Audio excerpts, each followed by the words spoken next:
For years, UFO researchers claimed the US government was running a secret program to research and investigate the phenomenon. Time and time again, the authorities denied everything, telling the media and the public there was no official interest in the subject. Then, in December 2017, came a bombshell revelation. On this occasion, the conspiracy theories were true. There really was a secret government UFO project. And when the story broke, it wasn't on a UFO website or a conspiracy blog. It was on the front page of the New York Times. My name's Nick Pope. I worked at the UK Ministry of Defence for 21 years, and I used to run the British government's UFO project. Using my inside knowledge of government and my direct experience of having run a similar program, I'm going to tell the story of the Pentagon's secret UFO project. It's a big story. It involves the government, the intelligence community, and the military-industrial complex. And it's a bizarre story with a colourful cast of characters that includes not just politicians and shadowy intelligence community figures, but a billionaire businessman and even a rock star. This is the inside story of a UFO program so cleverly hidden that its title didn't mention UFOs at all. This is the story of ATIP, the Advanced Aerospace Threat Identification Program.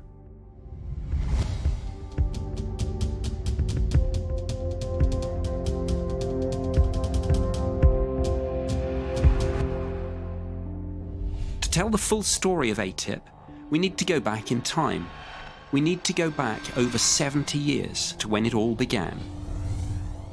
On June 24th, 1947, a pilot, Kenneth Arnold, saw 9 strange craft flying in formation over the Cascade Mountains in Washington state, traveling at a speed of well over 1,000 miles an hour.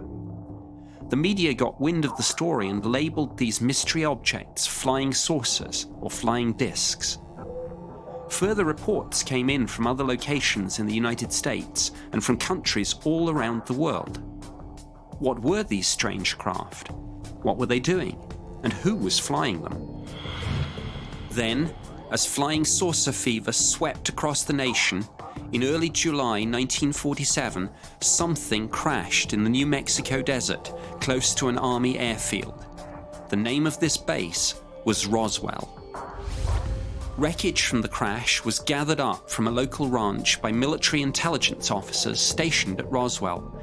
Then, in an extraordinary turn of events, the US military reached out to the media and let it be known that they'd recovered one of these strange craft. A news release read as follows: "The many rumors regarding the flying disc became a reality yesterday when the intelligence officer of the 509th Bomb Group of the 8th Air Force, Roswell Army Airfield, was fortunate enough to gain possession of a disc." At the time, the 509th Bomb Group was the only atomic bomb-capable squadron anywhere in the world. Roswell was arguably the most strategically important military base on the face of the planet. Unbelievably, within 24 hours the military issued a follow-up report claiming that the object had simply been a weather balloon. Could the military intelligence personnel at this elite military unit really have misidentified debris from a weather balloon? It's stretching credulity to breaking point, especially as the area concerned saw numerous weather balloon launches, and personnel at Roswell were familiar with what these balloons looked like when they came down. Some believe the weather balloon explanation was a cover story, hastily ordered by senior military officers horrified that personnel at Roswell had revealed they'd recovered a flying disc. Some believe this was the beginning of a UFO cover-up that has lasted over 70 years, but which might now, as we'll see, finally be coming to an end. After Kenneth Arnold's flying saucer sighting, after Roswell, and with similar sightings coming in from all over the US, it was clear that the government needed to take action. Military intelligence specialists studied the problem. Theories were formulated, reports were written, but nobody could agree what these objects were. There were 4 main theories. The The first was that all sightings could be written off as mirages, misidentifications, hoaxes, or delusions.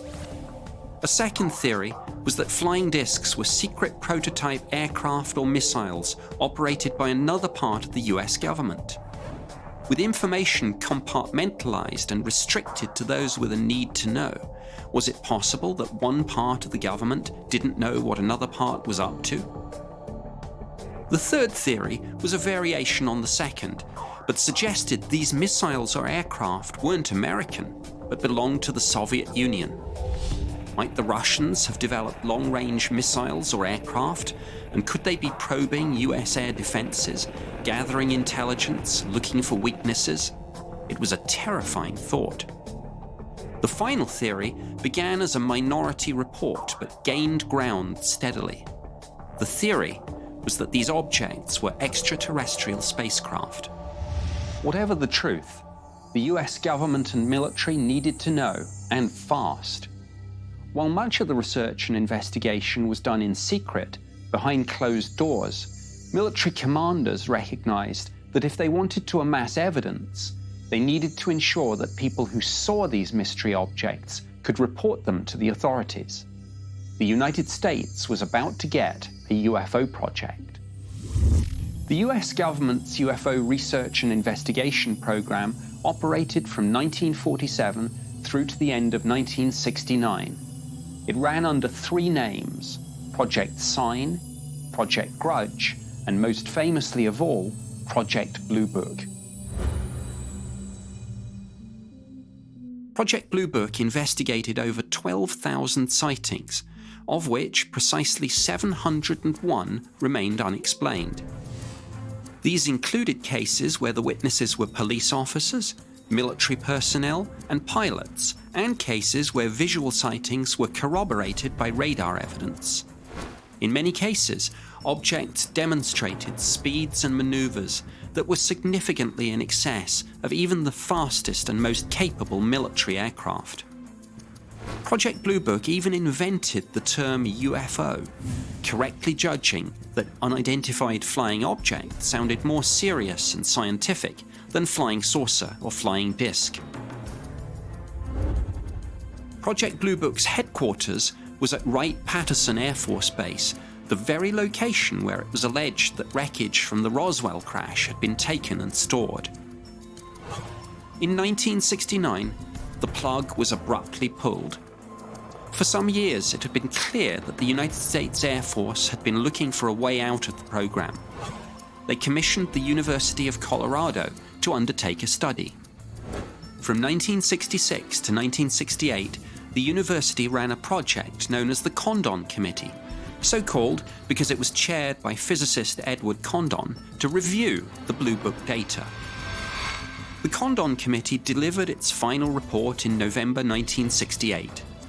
It was a damning, skeptical assessment of the UFO phenomenon, and it recommended that no further government resources be used on investigating the mystery. The media, the public, and even some of the people involved with Project Blue Book were suspicious. It looked like a fix. The best cases in the Blue Book archives had been ignored, and undue prominence had been given to sightings where conventional explanations had been found. These objections were ignored, and on December 17, 1969, Project Blue Book was officially terminated. In terminating the project, the United States Air Force gave these carefully scripted reasons. 1. No UFO reported, investigated, and evaluated by the Air Force has ever given any indication of threat to our national security. 2. There has been no evidence submitted to or discovered by the Air Force that sightings categorized as unidentified represent technological developments or principles beyond the range of present-day scientific knowledge. 3. There has been no evidence indicating that sightings categorized as unidentified are extraterrestrial vehicles. The then Secretary of the Air Force, Robert Seamans Jr., summarized the position by stating that Blue Book could no longer be justified either on the ground of national security or in the interest of science.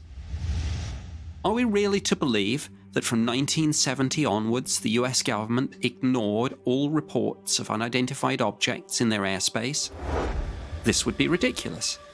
No government and no air force on Earth could fail to react if their own pilots saw UFOs, and if their own radar operators tracked them, all of which was happening.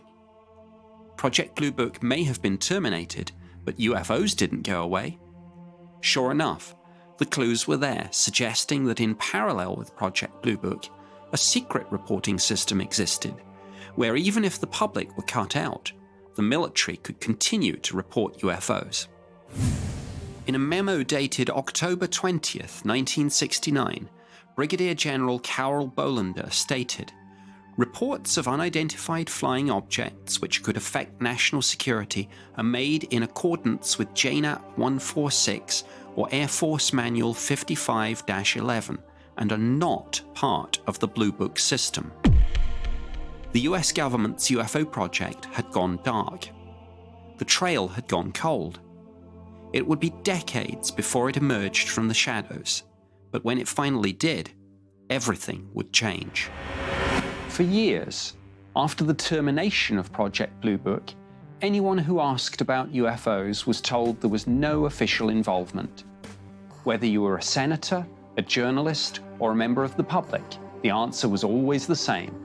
It didn't matter if you asked your question to the Department of Defense, the CIA, NASA, or anyone else. The response was identical. We're not interested. We don't investigate. But they did. In 2007, Senate Majority Leader Harry Reid quietly got together with two like-minded colleagues, both now deceased, Senator Ted Stevens and Senator Daniel Inouye. They instigated a program known as the Advanced Aerospace Threat Identification Program, or ATIP. To add to the confusion about this project, it's also been described as the Advanced Aviation Threat Identification Program and the Advanced Aerial Threat Identification Program. Irrespective of the title, the brief was clear. Investigate and evaluate all aerial objects and phenomena that might pose a threat to the air defense of the United States.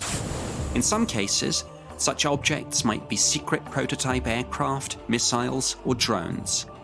In other cases, they were UFOs. Harry Reid's interest in UFOs stems from his friendship with Nevada-based billionaire Robert Bigelow, who made his fortune in the hotel business, but who now runs an aerospace company that, among other things, constructs space station modules and whose clients include NASA.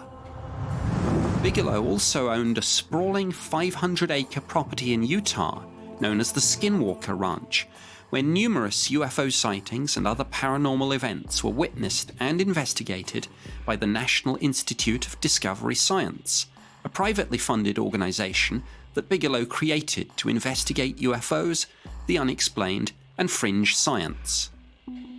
Bigelow also channeled funds to the Mutual UFO Network, the world's largest civilian UFO research organization. One of Bigelow's initiatives with MUFON was to fund the creation of a rapid response team that was deployed immediately in the aftermath of a significant UFO incident to interview witnesses and to recover evidence. Aside from Robert Bigelow, Harry Reid had discussed the subject with astronaut John Glenn, who was concerned that UFO sightings weren't being properly investigated, especially in cases where the witnesses were military pilots and where the objects were tracked on radar.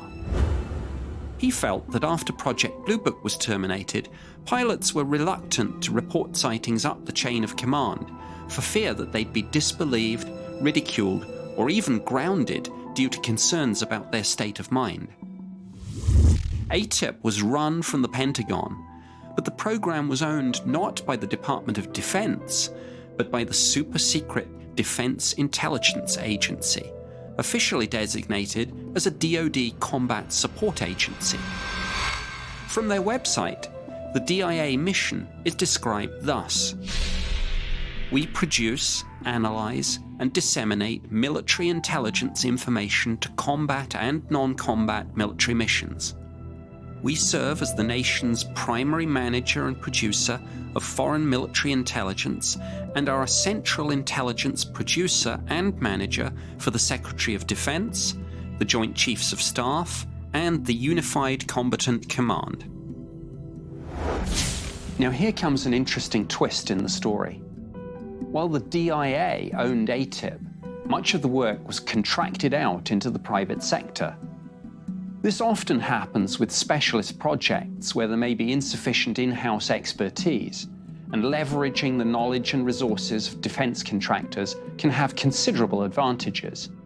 Whether intended or not, it can, for example, make congressional scrutiny more difficult, and critically, can take much of the work outside the scope of the Freedom of Information Act.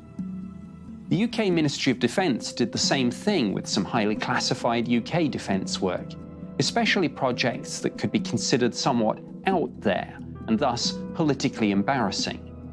So guess who got the ATIP contract? Bigelow Aerospace. Officially, at least, ATIP ran from 2007 to 2012. During that time, around $22 million was spent on the project. It doesn't sound much when you consider that the annual US defense budget runs to around $600 billion, and that's just the way they wanted it. It was small enough to fly under the radar and not attract attention. And in the murky area of government accounting, it all depends how you do the math. $22 million may be the additional cash costs, but if you include the costs of the resources used, things like military radar systems and imagery analysis capabilities, the costs are much higher. So what exactly did ATIP do? To answer that question, we need to know something about the man who ran the program. Step forward, Luis Elizondo. Luis Elizondo is a man who's lived most of his life in the shadows. That's until October 2017, when, having resigned from the US government under dramatic circumstances, he blew the whistle on ATIP and revealed what much of the world already suspected, namely that the US government was investigating UFOs after all, despite the denials. So who is Luis Elizondo? After studying microbiology, immunology, and parasitology at University of Miami, Elizondo joined the US Army, wanting to serve his country. He quickly found that he had an aptitude for intelligence work and served in a number of different roles and theatres, many details of which are still classified.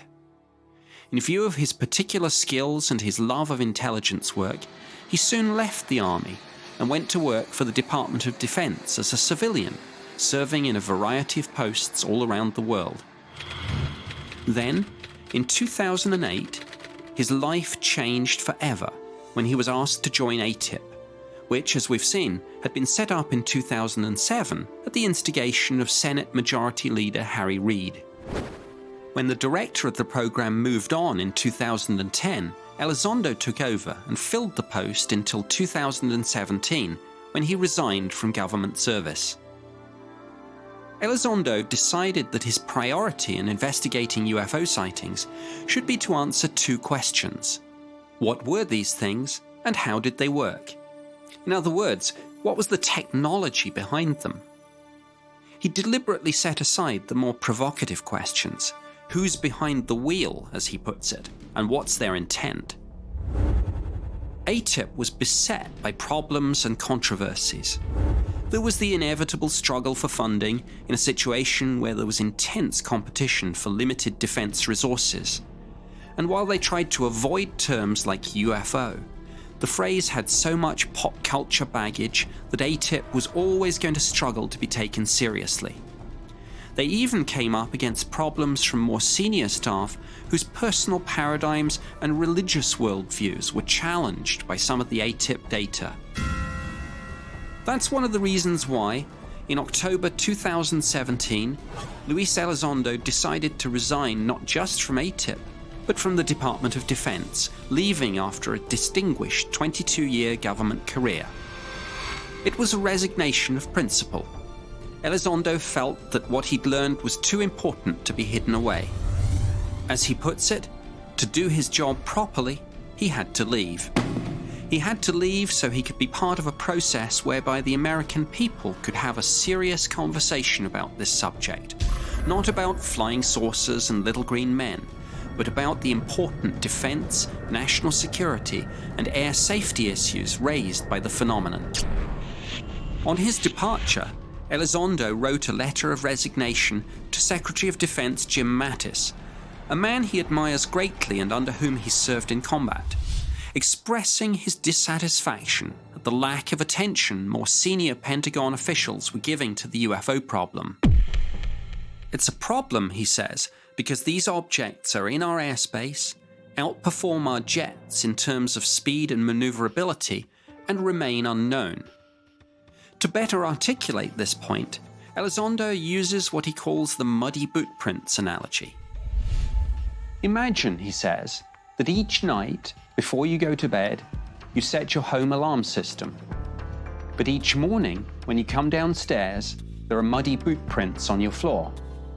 Sure, you haven't been attacked, and nothing is ever taken, but there's still the major question of who's breaking into your house, how they're doing it, and what the heck they want. In the government and the military, if you're not sure what you're dealing with, it's prudent to assume that there's a threat and then be relieved if one doesn't materialize. That's a far better strategy than to assume a scenario is benign and then be unpleasantly surprised by something that turns out to be hostile. That was Luis Elizondo's mindset when he ran ATIP, and that's a big part of why he resigned. He makes another powerful analogy. If an unidentified aircraft penetrates US airspace, and it turns out to have Russian markings or North Korean tail markings, there'd be an outcry, and rightly so. People would be demanding answers from the DoD, the CIA, and the Department of Homeland Security. But with some of the cases investigated by ATIP, not only were there no tail markings, there was no tail. And as Luis Elizondo puts it, in that situation, it's just crickets. There's an embarrassing silence. It's all too difficult. No one wants to deal with it. So now we know something about this principled man who ran ATIP. What of the project itself? What did they actually do? And what was it that Luis Elizondo discovered that led him to go public in an attempt to raise awareness about an issue he felt was more important than his career? The answer to these questions takes us on a journey into the heart of the US government's real-life X-Files. In one sense, the core mission of ATIP wasn't that different to the mission of Project Blue Book. Calling the unit a threat identification program sets things out pretty clearly. It goes back to the fundamental point that if there's something in your airspace, you want to know what it is.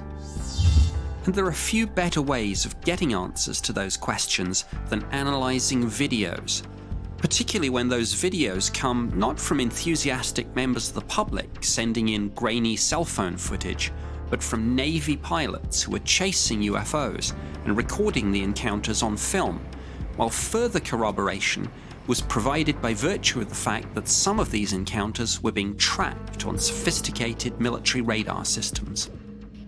That's precisely the sort of material that ATIP received and analysed. And when the New York Times broke the story of ATIP's existence, they took the extraordinary decision to run a second article in parallel, detailing the story behind one of two videos, dubbed Tic Tac and Gimbal, that ATIP looked at and which had found their way into the public domain. The story that exploded into the public domain in the pages of the New York Times occurred in 2004 off the coast of San Diego and involved two Navy aircrew, Commander David Fravor and Lieutenant Commander Jim Slate. Each man was flying a Navy F-18 Super Hornet, and in the middle of a routine training flight, the pilots were vectored towards an uncorrelated target that radar operators on board the USS Princeton were tracking. It was the latest in a series of strange radar returns that the Navy cruiser had detected over a 2-week period, and this time commanders were determined to get to the bottom of the mystery. Fravor headed towards the mystery object and spotted it just above the ocean. The sea was white, as if it was boiling. Suddenly, the object accelerated towards him before veering away. Unable to see it, the aircraft were vectored to a rendezvous point some 60 miles away, only to be told by an astonished radar operator that the mystery object had appeared at the precise location they were heading for, while the two Navy jets were still 40 miles away. "I have no idea what I saw," Fravor said, "but I want to fly one." "My gosh, there's a whole fleet of them. Look at that thing," another unidentified pilot loudly exclaims in a second video. The footage was taken by an advanced targeting forward-looking infrared pod, and in a humorous twist, the makers, Raytheon, rushed out a press release boasting about how their technology was used in US government UFO hunting. Shortly before his resignation from government service, Luis Elizondo played a part in getting 3 videos, Tic Tac, Gimbal, and a third video that wasn't made available with the first 2, declassified by the US government. This was partly to educate the wider aviation community about something that could be an air safety hazard, and partly an attempt to further the investigation by seeing whether circulating these videos more widely might provide some answers. Might the scientific community, for example, be able to shed light on encounters that the US government had been unable to explain? Luis Elizondo has implied there are dozens more videos out there, and has expressed the hope that these too can be made public in the near future. One of the most bizarre aspects of the ATIP story is the allegation that the program was in possession of mystery metals. The normally cautious New York Times breathlessly reported that part of ATIP's budget was spent on modifying buildings at Bigelow Aerospace for the purpose of storing metal alloys and other materials that it was claimed had been recovered from UFOs. Could this be a reference to the long-forgotten Roswell debris?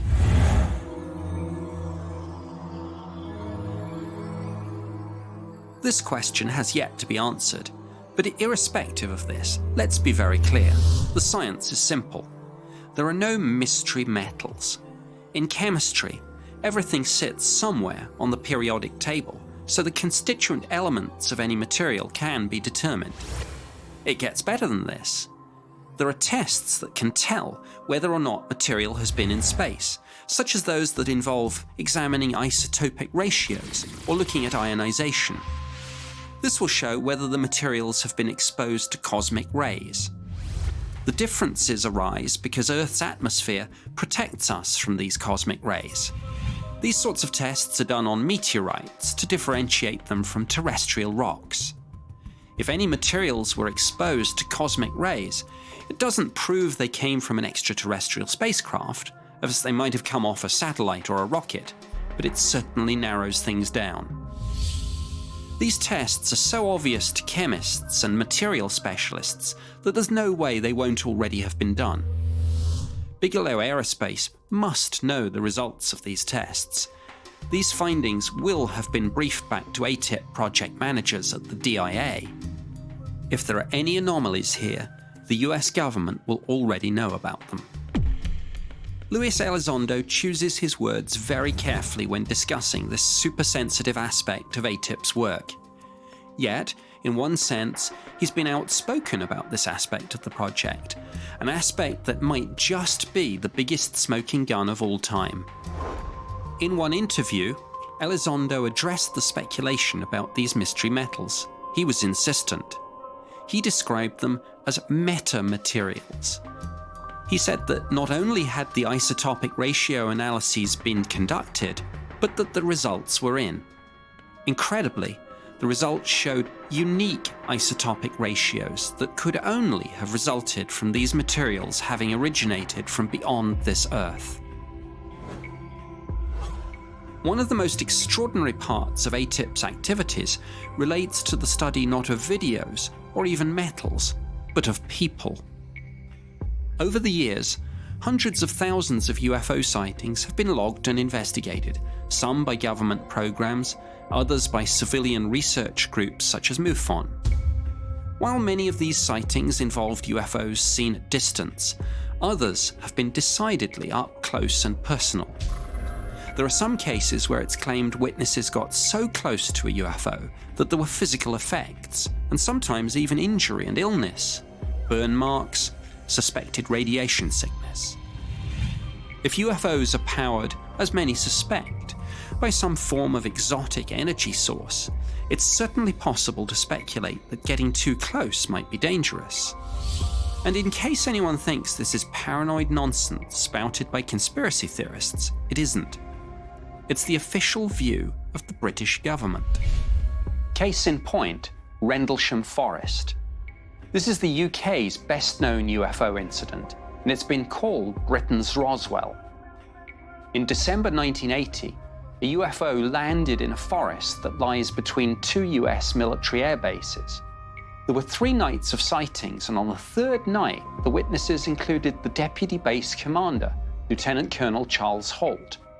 On the 2nd and 3rd night, the UFO was seen in the skies directly over the forest and the bases, but on the 1st night, a small triangular-shaped craft actually landed in Rendlesham Forest. 2 airmen were sent to investigate, John Burroughs and Jim Penniston. They got very close, perhaps too close. Penniston says he touched it. For years afterwards, the men suffered health problems. Now, we think we know why. A few years ago, the British government started declassifying and releasing its UFO files. There were hundreds of documents on the Rendlesham Forest incident. They included a Defence Intelligence Staff assessment of anomalous radiation readings that had been found at the landing site during the official investigation. The document stated that the levels of radioactivity appeared to be significantly higher than the average background. There was a further and much more sinister confirmation. A more general intelligence assessment of the UFO phenomenon, known as Project Condign, contained speculation about what had happened to Penniston and Burroughs as a result of getting too close to the UFO. The study's final report had originally been classified Secret UK Eyes Only, and under the heading Non-Ionizing EM Effects on Humans and EM Field from a Plasma, the report states: the well-reported Rendlesham Forest/Bentwaters event is an example where it might be postulated that several observers were probably exposed to UAP radiation for longer than normal UAP sighting periods. This report had almost certainly come to the attention of ATIP, given that one strand of the unit's work seems to have involved identifying people who'd got sufficiently close to UFOs to suffer physical effects and examining them for physiological changes. I'm personally aware of various close encounter witnesses who have been approached in recent years by scientists who were vague about exactly who they worked for, but who wanted to subject close encounter witnesses to a sophisticated array of medical procedures, including blood tests and DNA analysis. Directly or indirectly, it seems likely that these mystery scientists were working for ATIP, and that the results of these analyses found their way back to the Pentagon. What of the science behind these mystery objects? What does ATIP's research and investigation tell us about one of the most intriguing questions about UFOs? How do they fly? Again, Luis Elizondo, the man who ran ATIP, has a possible answer, and it's a tantalizing one. Elizondo and his colleagues identified several characteristics that consistently arise with the best evidence to UFO cases. Time and time again, one or more of the following factors arose: hypersonic velocities, low observability, sudden and extreme acceleration, transmedium travel. Bizarrely, some of these objects seem to move seamlessly into and out of the sea. positive lift. This seems to be a less provocative way of saying a phrase that sounds more like science fiction than science fact: anti-gravity. Despite all of this, Luis Elizondo believes we're getting tantalizingly close to explaining things. He thinks a single technology can explain these various different characteristics displayed by UFOs. This technology, he believes, involves what he refers to as the metric engineering of space-time. It involves an exotic propulsion system that uses very high energy to warp space-time in a very local fashion, creating a sort of bubble. It sounds like something you'd see on Star Trek, but these are the conclusions not just of the man who ran ATIP, but scientists that Elizondo is currently working with on trying to unravel the secrets of these mystery craft. That's what ATIP did. But how did the story get out? How did a government UFO program, the existence of which had been carefully hidden from the public, end up on the front page of the New York Times? At this point, in this expose of the Pentagon's secret UFO program, we meet another one of the colourful characters involved in this extraordinary story. Someone who played a major part in blowing the lid off the secrecy surrounding the program. The person concerned is none other than Tom DeLonge, the former singer and guitarist with the rock band Blink-182. Tom DeLonge isn't the first celebrity to have developed an interest in UFOs. Musicians in particular seem obsessed with the subject. Some, such as John Lennon, had their own sightings. Others, such as Katy Perry and Kanye West, incorporate UFO and alien references into their song lyrics and videos. But Tom DeLonge did something very different. He became an activist. DeLonge formed an organization called the To the Stars Academy of Arts and Science Incorporated, usually just known as the To the Stars Academy. It was to be both a lobby group for the ending of UFO secrecy and an organization that aspired to reverse engineer some of the hidden UFO technologies DeLonge believes are locked away in Air Force hangars somewhere, perhaps in locations such as Area 51, where UFO researchers believe recovered alien technology is kept. Tom DeLonge wants to bring such technologies out of the shadows. The organization's mission statement, articulated on their website, is as follows. To the Stars Academy strives to be a powerful vehicle for change by creating a consortium among science, aerospace, and entertainment that will work collectively to allow gifted researchers the freedom to explore exotic science and technologies with the infrastructure and resources to rapidly transition them to products that can change the world. It's certainly aiming high.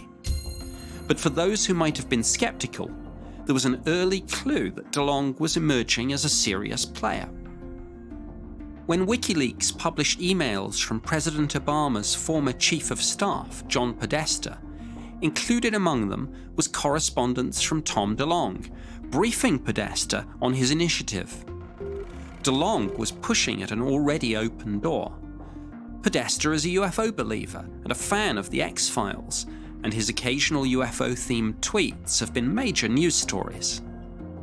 At the time the emails leaked, Podesta was playing a major role in Hillary Clinton's presidential campaign, a campaign marked by the extraordinary spectacle of Clinton going on to the Jimmy Kimmel Show and correcting the bemused chat show host when he asked about UFOs, telling him, "You know, there's a new name. It's Unexplained Aerial Phenomenon. UAP. That's the latest nomenclature." In an early media interview, Hillary Clinton had said that if she was elected president, she'd do her best to find out what was going on at Area 51, the secret site that many associate with covert government research on crashed UFOs. Bill Clinton, too, had expressed interest in the subject when he was president. DeLonge told Podesta that he was putting together a team with assistance from General William McCasland, formerly commander of the Air Force Research Laboratory at Wright-Patterson Air Force Base, another site that's been linked with UFOs, and indeed the location where many believe that whatever crashed at Roswell was taken. Another of DeLong's advisors was Major General Michael Carey, Special Assistant to the Commander, Air Force Space Command. A rock star, rubbing shoulders with presidential chiefs of staff and generals? Again, it sounds bizarre, but today it seems that strange is normal. And whatever the truth of DeLong's exact relationship with people like Podesta, McCasland and Carey, the fact of the matter is he did indeed put together a team of heavy hitters with close government ties. Members of DeLong's To the Stars Academy team include a very credible list of participants. Jim Semivan, a former senior member of the CIA. Dr. Hal Puthoff, a scientist who's advised NASA, the DoD, and the intelligence community. He specializes in exotic propulsion systems and energy sources. Steve Justice, a retired program director with the Lockheed Martin Skunk Works, where numerous exotic aircraft have been designed and developed. Chris Mellon, a former Deputy Assistant Secretary of Defense for Intelligence in the Clinton and Bush administrations, who also served as the Minority Staff Director of the Senate Select Committee on Intelligence. This is the team that Luis Elizondo is now a part of. The fact that so many of these people have such close links with government, the military, and the intelligence community has led to speculation that the whole venture is a government initiative in all but name. It's certainly true that many of these people were involved with ATIP. Luis Elizondo ran the program, while Puthoff helped write the bid that landed Bigelow Aerospace the ATIP contract. Working out the complicated interrelationships between all these people can certainly be tricky, and sometimes it's difficult to see quite where the lines are drawn between ATIP, Bigelow Aerospace, and the To the Stars Academy, especially when so many of the players are the same. On October 11th, 2017, Tom DeLong held a press conference where he and most of the To the Stars Academy team unveiled their initiative. It was an eloquent and passionate exposition of their mission statement, with the clear implication that many of the world-changing technologies they hope to develop are going to be based on things currently being kept under wraps by the US government. If those technologies are derived, as some believe, from crashed UFOs, then we may be talking about the exotic energy sources and propulsion systems that we'd need for viable interstellar travel. That certainly seems to be the aspiration implied by the organization's name. Is this the technology that will take humanity not just to the moon, but to the stars? Do we already have that technology somewhere in the deep state? And is the secrecy finally coming to an end? For years, there have been rumors that there's a UFO cover-up, but that some of those involved want to end it. There are stories about factions within the intelligence community at war with each other over the UFO issue. Some want disclosure, others don't. Are the ATIP revelations the final moves in a struggle that's gone on for over 70 years? Are we finally entering the end game? The October 2017 press conference generated significant media coverage, but to create an even bigger impact, another heavy hitter with close ties to government was needed. The person concerned was investigative journalist Leslie Kean. Kean isn't a member of the To the Stars Academy team, but knows or has met most of the key players and has supported their efforts through her journalism. She's written extensively about the UFO issue for the mainstream media and published a best-selling book on the subject, which featured statements from various generals, pilots, and government officials who'd either seen a UFO themselves or been involved in official investigations. John Podesta wrote the foreword, and as a further illustration of her insider status, her uncle is Thomas Kean, the former governor of New Jersey who chaired the 9/11 Commission. Leslie Kean wrote 2 articles for the Huffington Post about the To the Stars Academy, but then she reached out to a long-term contact, Ralph Blumenthal, an investigative journalist at the New York Times. The Times has hardly ever covered the topic of UFOs, but Kean briefed Blumenthal on the To the Stars Academy and on ATIP, and set up a meeting with Luis Elizondo. Before the Times would publish the story, they went through a meticulous fact-checking process. This included getting confirmation from Senator Harry Reid, who'd instigated the program, interviewing Luis Elizondo, who'd headed it up, and acquiring documentation that confirmed the existence of the program, including some of the contracts dealing with the congressional appropriation. There was also a letter from Senator Reid requesting that ATIP be given Restricted Special Access Program status. The final piece of the puzzle was provided when another Times journalist met with the Pentagon spokesperson, who confirmed the existence of the program. The presses rolled, and on December 16, 2017, the New York Times published the twin stories, one about ATIP and the other one about David Fravor and Jim Slate's spectacular mid-air encounter with a UFO captured on film. When the New York Times first revealed the existence of ATIP, the Washington Post and Politico soon followed with stories of their own. This was followed by news reports and interviews with some of the key players running on most of the major TV networks. Here was the mainstream media, which traditionally either ignores or ridicules the topic, giving it extensive, positive coverage. As often as not, it was the science correspondent writing the story up in the newspaper reports. But what did the government say? In writing up their stories, the Times and the Post approached the DoD and the DIA for comments. Indeed, it was part of the meticulous fact-checking process, and the stories wouldn't have been published at all if the government hadn't confirmed, reluctantly, that yes, they had a program. Once the initial stories had been published, the floodgates opened. The world's media besieged these agencies with questions. So what did they say? What they always say when asked about UFOs: as little as they can get away with. The policy is always the same: downplay everything. For the record, here are the official statements that the Pentagon has made.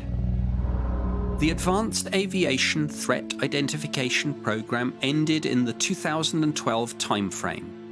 It was determined that there were other higher priority issues that merited funding, and it was in the best interest of the DoD to make a change.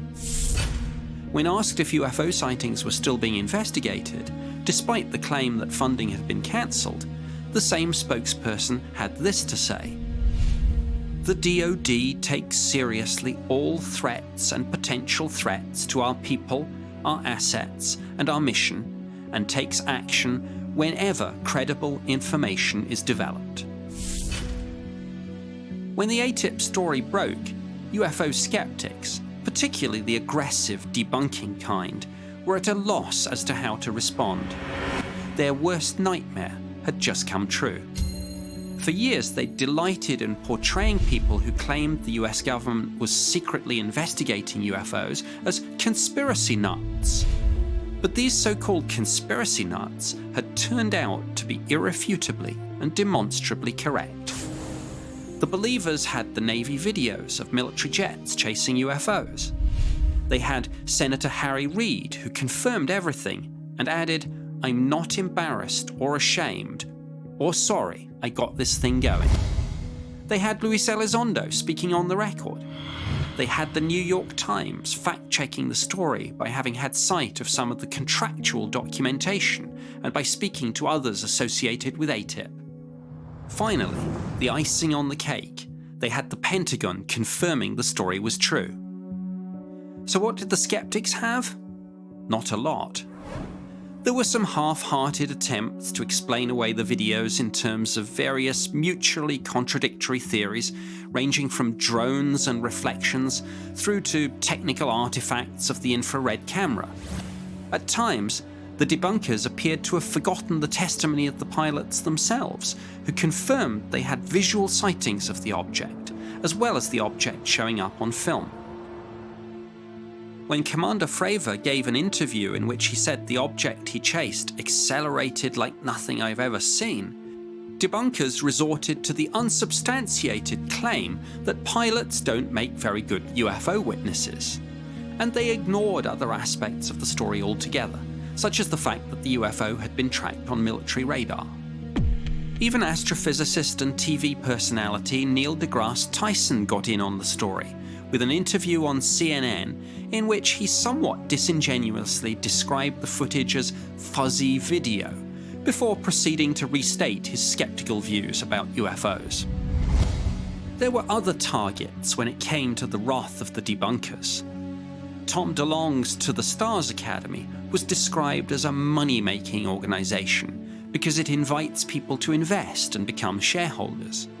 In fact, the organization is classified as a public benefit corporation, and the 63-page offering circular was not only filed with the US Securities and Exchange Commission, it was published on the To the Stars Academy website. Money-making? Perhaps, but money-raising might have been a less loaded term. The aim was to allow anyone interested to get involved in the project so they have a chance to play their part in bringing technologies they believe are locked up within government out of the shadows and into the light of day. Despite the skeptical criticism, the To the Stars Academy, it seems, has been quite open about its operation. Can the same be said about the government? When the New York Times published their story about ATIP, the DoD and the DIA were bombarded with Freedom of Information Act requests. After only 2 or 3 weeks, well over 1,000 had been received. The system ground to a halt, with FOI staff sinking in a sea of paperwork. It's likely that most of these requests will be turned down as being too wide in scope, and that many of the rest will be rejected either under the exemption covering classified information for national defense or foreign policy, or, if any information is deemed to belong in part to Bigelow Aerospace, under the exemption that pertains to trade secrets and confidential business information. If journalists or UFO researchers thought the Freedom of Information Act would help them uncover the secrets of America's secret UFO project, they were in for an unpleasant surprise.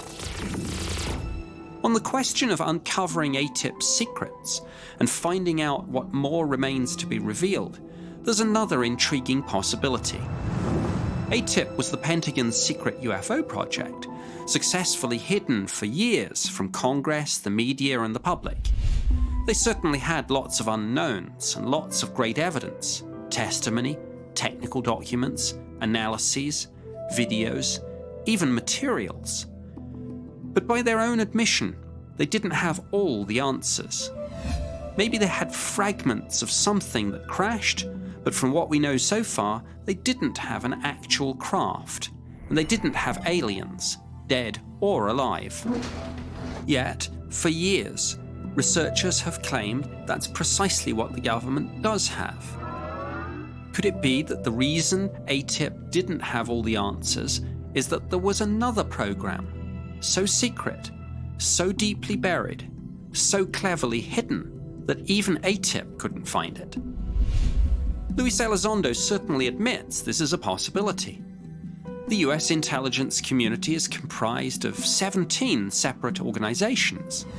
As I know only too well from my own government experience, there are rivalries and jealousies between different agencies as they compete for resources, influence, and power. One of the most common ways in which these tensions manifest themselves is poor information sharing. Especially in the case of highly classified information, intelligence officers are understandably reluctant to talk to one another. A classic example of this was 9/11, and the 9/11 Commission's final report stated that poor information sharing between the CIA and the FBI was a contributing factor. Even though everyone's supposed to be on the same side, the reality is that people work in silos. What if the rumours are true? What if a secret cabal, perhaps Majestic 12, have known about, managed, and covered up the alien presence since the Roswell incident in 1947? Just because the Pentagon set up their own UFO program in 2007 doesn't mean Majestic 12 would reach out to people they might regard as the new kids on the block. And smart though Luis Elizondo and his colleagues were, if Majestic 12 is real, maybe ATIP didn't find them. UFO secrecy is like an onion. Every time you peel away a layer, there's another one underneath. Now we know about ATIP, what else might there be? And could the revelation about ATIP have been a deliberate tactic? The best way to stop people looking for something is to convince them they've found it. Now we've found ATIP, much of the UFO community has stopped looking for anything else. They think they've found the pot of gold at the end of the UFO rainbow. Maybe they have, but maybe they haven't. It's possible that outing ATIP was deliberate, a clever tactic designed to distract people's attention from something else. The UFO community often talks about disclosure. They even spell it with a big D. It's the holy grail of ufology. To true believers, it unfolds something like this. The White House reaches out to the major TV news networks and other mainstream media outlets. They let it be known that the president will address the nation that evening, probably during prime time. A press conference is duly scheduled, and the president steps forward and begins a speech that will be heard by almost everyone on the face of the planet, and which will fundamentally alter our knowledge and perception of who we are and what our place is in the wider cosmos. It will be remembered for all time, as we remember other speeches that changed the world. A day that will live in infamy. I have a dream. We can't predict exactly what will be said, but this will be its essence. My fellow Americans, people of the world, we are not alone. That's disclosure. It's a nice idea, but it's probably never going to happen. The problem isn't the existence of aliens. The problem is the inescapable implication that the government has known about this for decades, but lied about it. It would be a constitutional and legal nightmare and would fundamentally undermine the credibility of political leaders. How could the government get around this? How about disclosure not with a big D, but with a little d? Soft disclosure, as opposed to hard disclosure, if you like. What would soft disclosure look like? Actually, it would probably look pretty much like what's happening now. A situation where a group of distinguished government, military, intelligence, and aviation community professionals step forward, speak out, and confirm that UFOs are real. It's a way of getting the message out without the government having to do it, and having to face the myriad legal and constitutional consequences that might result from the open admission of a 70-year cover-up. It's a way of getting everyone to accept the truth without having to expose a decades-long conspiracy to suppress the biggest story of all time.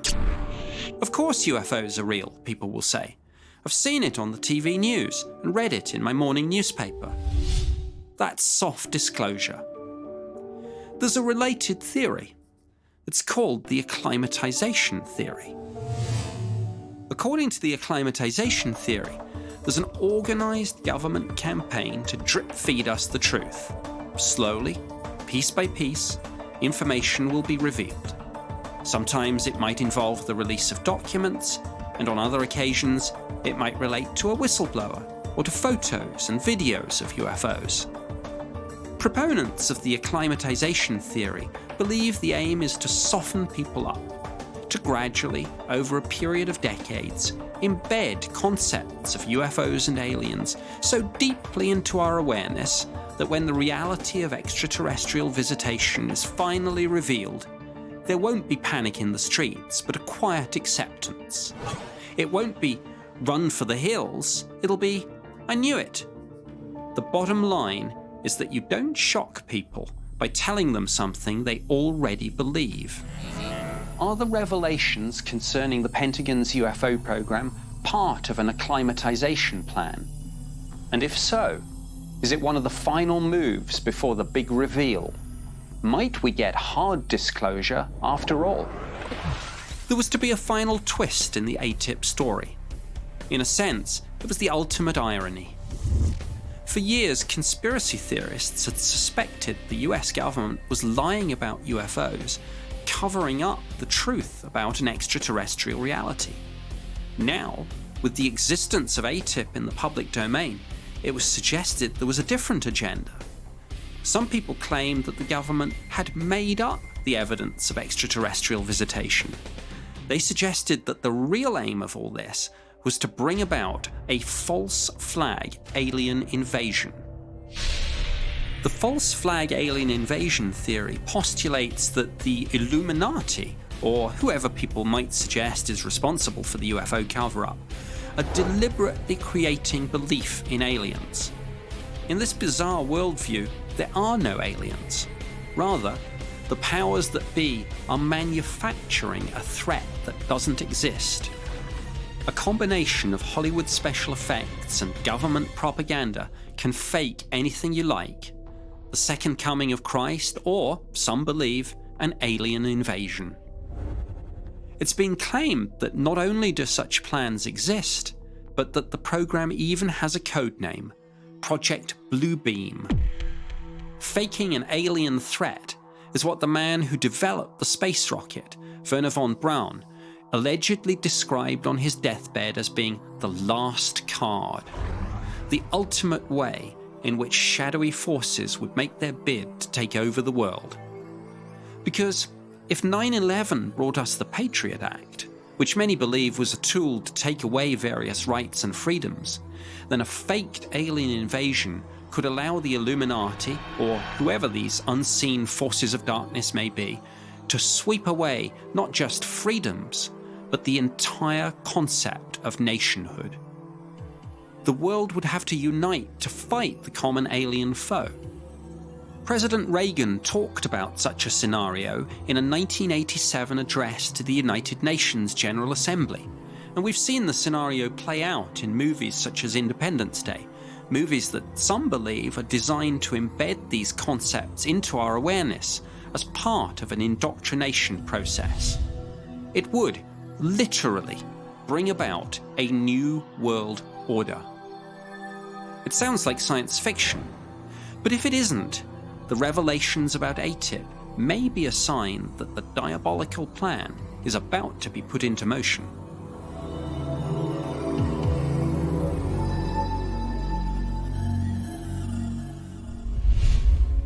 When we assess the truth about ATIP, perhaps we should give the last word not to conspiracy theorists with their bizarre ideas, or to government press officers with their slick sound bites, but to Luis Elizondo, the man who actually ran the program. When he resigned from government service, he wrote a letter to Defense Secretary Jim Mattis expressing his frustration. He wrote, "Despite overwhelming evidence at both the classified and unclassified levels, certain individuals in the department remain staunchly opposed to further research on what could be a tactical threat to our pilots, sailors, and soldiers, and perhaps even an existential threat to our national security." An existential threat? Coming from a man who ran the Pentagon's UFO project, that bombshell phrase is probably the most disturbing statement ever made about UFOs by someone with inside knowledge of the subject. It speaks not just to the reality of the phenomenon, but to some deep and terrible secret about the true nature of UFOs and the true motives of these mysterious visitors to planet Earth.